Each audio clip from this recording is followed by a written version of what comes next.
নমস্কার, তোমাদের সবাইকে সানাস স্মাইল এডুকেশন সেন্টারে স্বাগত জানিয়ে আজকের ক্লাসটি শুরু করছি। আজকে তোমাদের সঙ্গে আলোচনা করব তোমরা যারা সপ্তম শ্রেণীর ফার্স্ট ইউনিট টেস্ট পরীক্ষা দেবে তোমাদের জন্য পরিবেশ বিষয়ে সাজেশন নিয়ে চলে এসেছি। এই সাজেশনের মধ্যে থাকবে তোমাদের গুরুত্বপূর্ণ প্রশ্নগুলি যা তোমাদের পরীক্ষায় আসার মতো নতুন হলিস্টিক কোশ্চেন প্যাটার্ন। চলো দেরি না করে মূল বিষয়ে যাওয়া যাক। আমরা দেখব প্রশ্নমান 2 একে আছে মাটির কলসিতে জল ঠান্ডা থাকে কেন। তারপরে দেখো জীবদেহের তাপমাত্রা নিয়ন্ত্রণে জলের ভূমিকা লেখো। 2 দেখো সালোক সংশ্লেষ কাকে বলে। বিএমআই বা দেহভর সূচকের সূত্রটি লেখো। এদের প্রশ্ন দেখো ম্যারাসমাস ও কোয়াশিওরকর রোগের কারণ কি। 4 দেখো মানবদেহে ফাইটোকেমিক্যালস এর গুরুত্ব লেখো। 5 দেখো মানবদেহে ভূমিকা লেখো। Vitamin K, calcium, zinc, phytochemicals. তোমরা অবশ্যই ভালো করে পড়বে।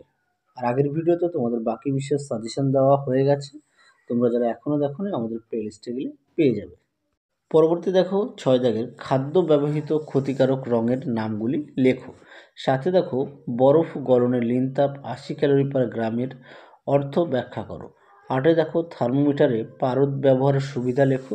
লিন তাপ কাকে বলে। 9 দেখো মধুমেহ বা ডায়াবেটিস কাকে বলে। অপুষ্টির ফলে শিশুদের দেহে কি কি উপসর্গ দেখা দেয়। 10 দেখো গ্রীষ্মকালে কুকুর জিভ বের করে থাকে কেন। 11 দাগের প্রশ্ন দেখো তোমার দেহে খাদ্যের ভূমিকা লেখো। 12 দাগে দেখো স্থূলত্বের ফলে কি কি সমস্যা হতে পারে। 13 দাগ দেখো কয়েকটি সংজ্ঞা দেওয়া আছে। মূলক কাকে বলে, খাদ্যতন্তু কাকে বলে, ভর সংখ্যা কাকে বলে, সংশ্লেষিত খাদ্য ও প্রাকৃতিক খাদ্য কাকে বলে, প্রতিস্থাপন বিক্রিয়া, বিয়োজন বিক্রিয়া কাকে বলে উদাহরণ দাও। তারপর পার্থক্য, তাপ ও তাপমাত্রার মধ্যে পার্থক্য।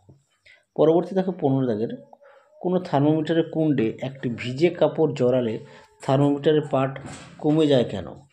16 দাগ দেখো ক্লোরিন পরমাণুর ইলেকট্রন বিন্যাস লেখো। এটা তোমাদের পাঠ্য বইতেও দেওয়া আছে, আমি মডেল সেটে দেখিয়ে দিয়েছি সমস্ত প্রশ্নের উত্তরগুলি। 17 দাগে দেখো মানুষের শরীরে লিপিডের একটি কাজ লেখো। 18 দাগে দেখো হাতে স্পিরিট ঢালে ঠান্ডা অনুভূত হয় কেন। 19 দাগে দেখো জল দিয়ে ঘর মোছার পর মেঝে ঠান্ডা বোধ হয় কেন। 20 দাগ দেখো জীবদেহে জলের গুরুত্ব লেখো। খুব গুরুত্বপূর্ণ প্রশ্ন। পরবর্তী দেখো 21 দাগে মানবদেহে লিপিডের ভূমিকা লেখো। 22 দাগে দেখো ক্যালসিয়াম, সোডিয়াম, আয়রন, ফসফরাস ও আয়োডিন খনিজের কাজ ও অভাবজনিত রোগ লেখো। 23 দাগ দেখো আইসক্রিমে কি কি ক্ষতিকারক পদার্থ মিশে থাকতে পারে। 24 দাগ দেখো ইলেকট্রন ও প্রোটন, অণু ও পরমাণুর পার্থক্য লেখো। 25 দাগ দেখো জীবদেহে প্রোটিনের ভূমিকা লেখো। 26 দাগ দেখো স্বাস্থ্য রক্ষায় খাদ্যতন্ত্রের ভূমিকা লেখো। 27 দাগ দেখো ভিটামিন এ, ডি, ই, কে এর কাজ ও অভাবজনিত রোগ লেখো। 28 দাগ দেখো পাতাকে গাছের রান্নাঘর বলা হয় কেন। 29 দাগ দেখো গাছের খাদ্য তৈরির প্রধান উপাদানগুলি কী কী, সেগুলি কিভাবে উদ্ভিদে গৃহীত হয়। 30 দাগ দেখো জলের বাষ্পীভবনের লিন তাপ 537 ক্যালোরি পার গ্রাম বলতে কী বোঝায়। পরবর্তী দেখো সাজেশনের যে প্রশ্নগুলো দেওয়া রয়েছে সমস্ত প্রশ্নের উত্তরগুলি তোমাদের রায় ও মার্টিন প্রশ্ন বিচিত্রা যে প্রথম পর্যায়ক্রমিক মূল্যায়নের পরিবেশ ও বিজ্ঞান বিষয়ে মডেল সেট সমাধান করে দেওয়া আছে, তার মধ্যে থেকে এই সাজেশনের সমস্ত প্রশ্নের উত্তর তোমরা পেয়ে যাবে। তোমরা যারা এখনও দেখোনি আমাদের প্লেলিস্টে গেলে সমস্ত মডেল সেটগুলো উত্তর সহ পেয়ে যাবে। ধন্যবাদ। তাহলে চলো আজকের মতো এখানে সমাপ্ত করছি, আবার দেখা হবে খুব শীঘ্রই পরবর্তী ভিডিওতে। তোমরা সবাই সুস্থ থাকো, ভালো থাকো। আজকের মতো টাটা।